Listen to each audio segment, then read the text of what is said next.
Quinto ano, chegamos na hora da nossa aula do quinto ano. Hoje teremos a aula 1, parte A, e eu sou a professora Adriana Pedroso.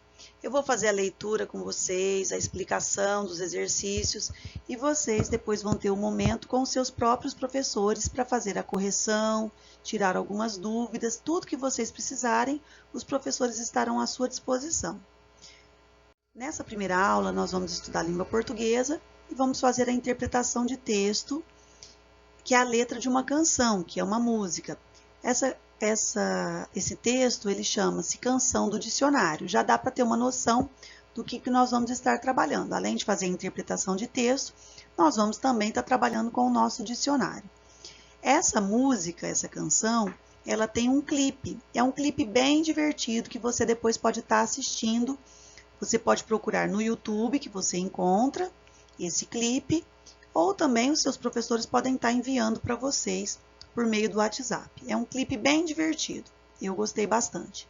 Então, no primeiro momento, eu vou fazer a leitura com vocês e em seguida nós vamos fazer algumas atividades e a explicação do restante dos exercícios e das tarefas. Eu vou ler em formato de poema, mas vocês sabem que é uma música. Canção do dicionário. Cocoricó, papa, papagaio, talarico. Que palavra quer saber? Uma palavra? Papagaio. Papagaio é uma palavra inventada por dois povos. Os árabes, quando viam um papagaio, diziam papá, papá, papá, papá. Quando os árabes foram para a França, os franceses ajuntaram gaio no final. Gaio para eles é alegria. Papagaio, o papapá alegre. Papagaio, o papapá alegre. Ah, cocoricó. Cocoricó é uma palavra que imita o canto do galo. Também pode ser cocoricô, cocorocô, cocorocó. Um cocoricô, um cocorocó, um cocorocó. E quem inventou a nossa língua, hein? Quando Cabral chegou de Portugal, descarregou no Brasil um monte de palavras portuguesas. Milho, trigo, pão, facão, companheiro, panela. E as palavras portuguesas se formaram com as palavras dos índios que viviam por aqui. Mingau, jabuticaba, abacaxi, jacaré, jequitibá, piauí e garapé. E foram chegando os navios com as palavras africanas, samba, batuque, bizunga, moleque, caçula, cafuné. E também as palavras árabes, alface, almofada, xarope, algodão. E as palavras francesas, boné, abajur, chofer, etiqueta, caminhão. E as palavras inglesas, futebol, sanduíche, gol. Lanche, bife, shampoo. E as palavras japonesas, judô, kimono, karatê, karaokê. E até palavras chinesas, chá, quer chá? Chá, chá, chá. E dessa mistura de vozes nasceu a língua que nós falamos. Não seja ignorante, não seja preguiçoso. Olhar no dicionário é bem gostoso. Não seja ignorante, não seja preguiçoso. Olhar no dicionário é bem gostoso.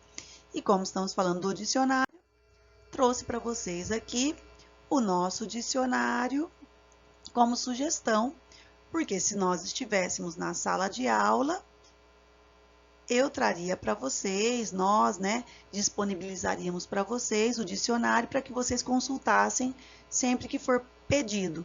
Como vocês estão em casa, a sugestão é que vocês utilizem, olha, o dicionário online. Todos esses dicionários aqui você encontra na internet. Você pode entrar aí na internet e procurar algum desses dicionários aqui que você vai encontrar. Quando consultamos um dicionário, nós estamos olhando o significado das palavras. Isso quer dizer um verbete. Então, olha a explicação. Verbete é o conjunto de significações e explicações referentes às palavras listadas num dicionário, enciclopédia ou glossário. No nosso caso, nós vamos estar olhando no dicionário. Então, sempre que for solicitado, você pode entrar aí no seu dicionário online e consultar a palavra que foi pedido. É possível também baixar um aplicativo no seu celular, se você tiver um celular, você pode baixar um aplicativo do dicionário no seu celular. E aí, sempre que precisar, você pode estar consultando.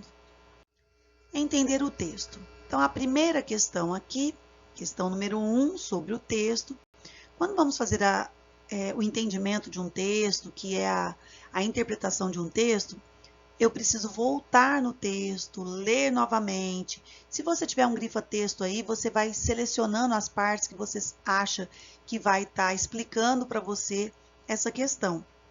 Quem não tem um grifa-texto, a sugestão é que você utilize um lápis de cor amarelo, por exemplo. Ele tem a mesma função que um marca-texto. Primeira pergunta.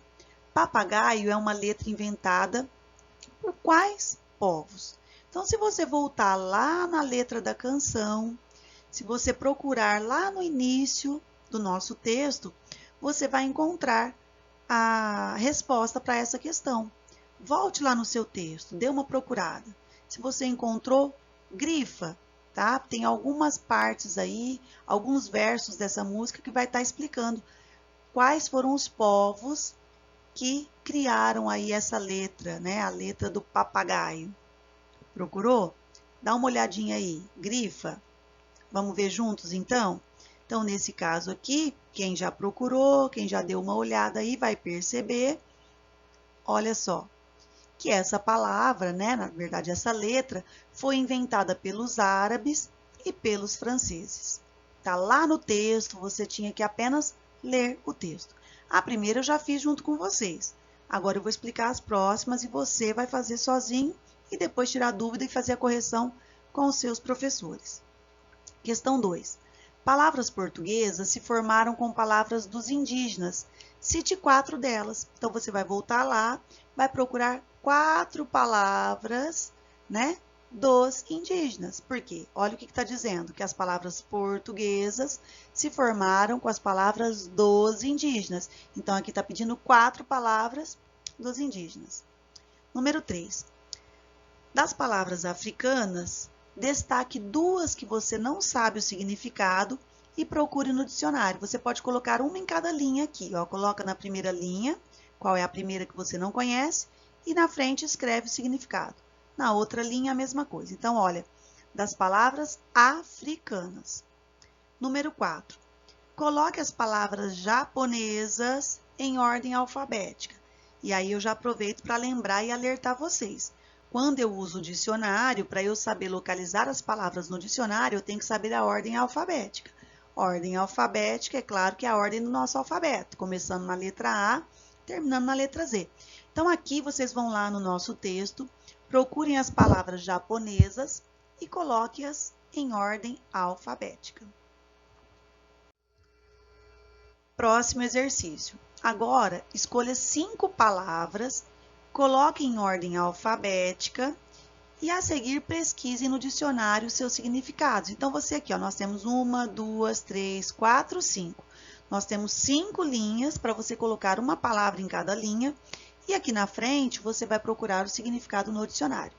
Por favor, vamos escolher palavras que realmente vocês não conheçam. Procure aí no texto 5 palavras que você não sabe o significado, além daquelas que você colocou na questão anterior, e aí escreve o significado delas aqui. Quando você consultar o dicionário, você vai ver que às vezes uma única palavra tem vários significados, né? Tem verbete que é bem grande no dicionário. Então, o que você vai fazer? O nosso espaço aqui ele é mais reduzido.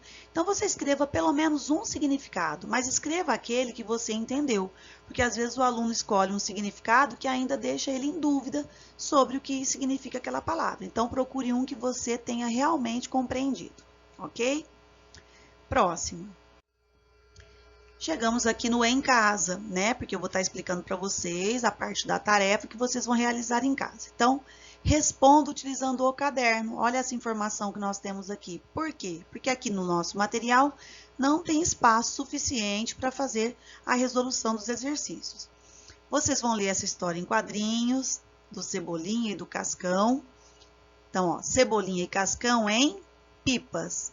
História em quadrinhos é muito divertido, é muito gostoso de fazer a leitura. Então, vocês vão ler a história em quadrinhos e vamos fazer as questões a seguir.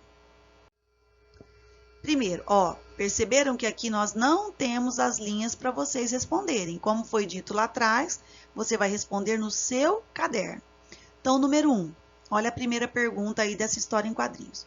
Você conhece os personagens que fazem parte dessa história? Então, olha lá novamente, percebam, né, observem quais são os personagens e escreve se você conhece ou não. Difícil não conhecer esses personagens, né, pessoal? Principalmente para vocês que já estão no 5º ano. Número 2. A que turma eles pertencem? Então, todos esses personagens dessa história em quadrinhos pertencem a uma turma. Eu quero saber que turma é essa. Número 3. Que tipo de livro o Cebolinha está mostrando para o Cascão logo no primeiro quadrinho da história?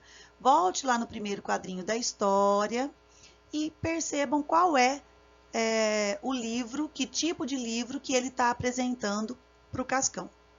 Número 4. Por que será que o Cascão e o Cebolinha chamaram a Mônica de Pipa? Então, aí você vai ler de novo, volte lá, né, pense bem e responda, né? Por que eles chamaram a Mônica de Pipa? Nós sabemos que a Mônica é uma personagem bastante nervosa, né, pessoal? Número 5. Vamos pesquisar no dicionário a palavra pipa. Então, novamente, aí, o uso do nosso dicionário. Então, vocês vão procurar o significado da palavra pipa e vai escrever aí no seu caderno, porque aqui não tem espaço. A número 6, nós já temos o espaço aqui. Ó, atendendo apenas a primeira letra, coloque em ordem alfabética.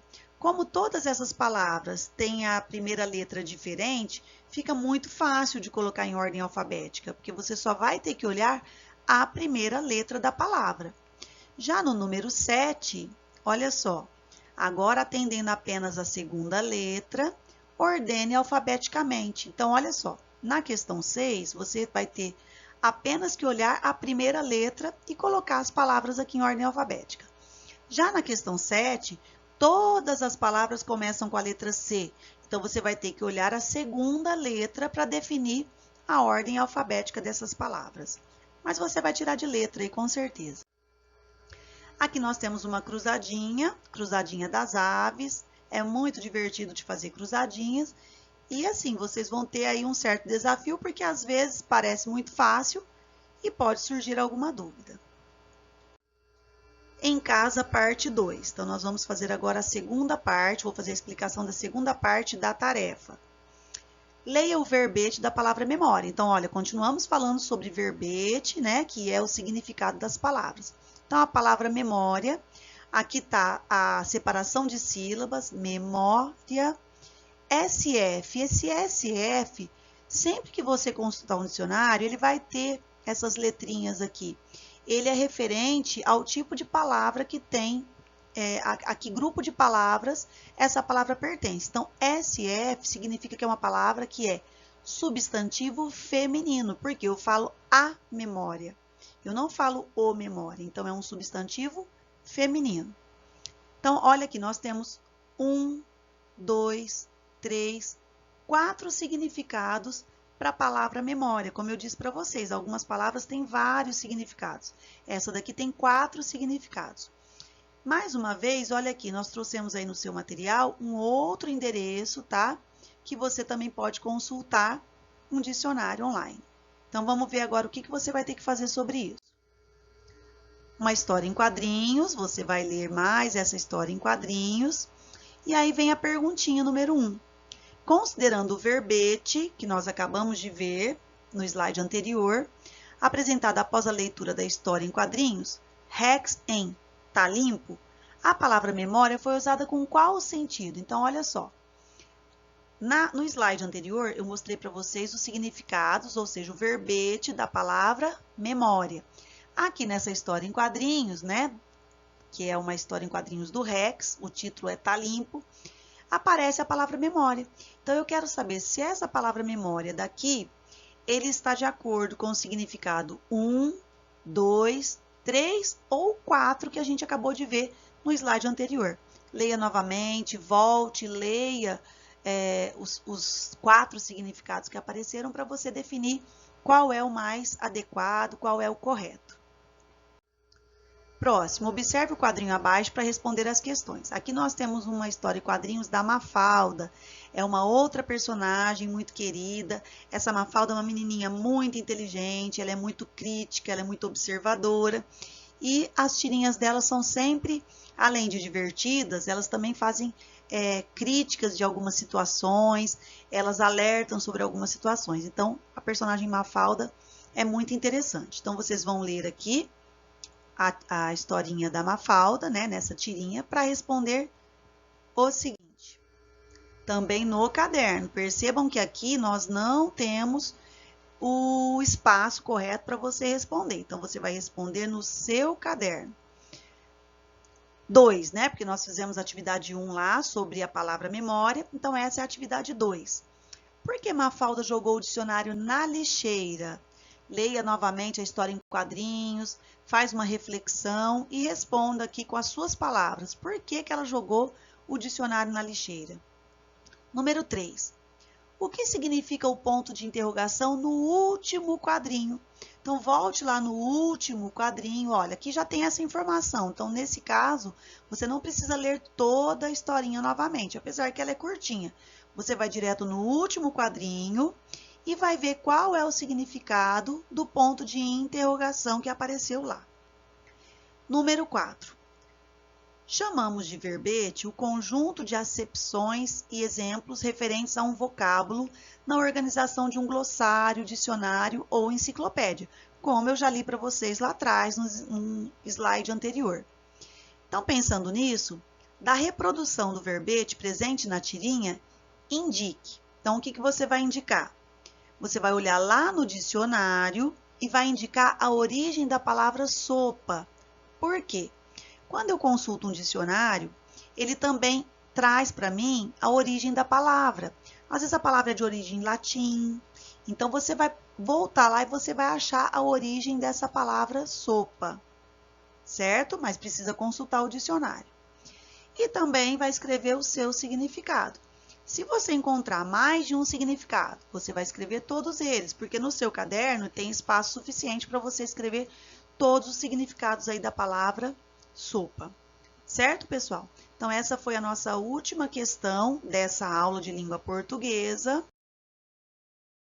Vamos aqui ao fim da nossa aula. É a aula 1, parte A, porque nós vamos ter depois as outras partes referente também à aula 1. Nós dividimos para não ficar muita coisa de uma vez só para vocês. E, como sempre, vocês vão ter à disposição o contato para vocês falarem com seus professores, vai ter um momento de vocês falarem com os professores, fazerem as suas correções, tirarem as suas dúvidas e não deixem de participar. Estamos aí com aulas remotas, estamos aí num momento complicado, mas isso vai passar e não podemos deixar de estudar. Certo, pessoal? Então, espero vocês na nossa próxima aula.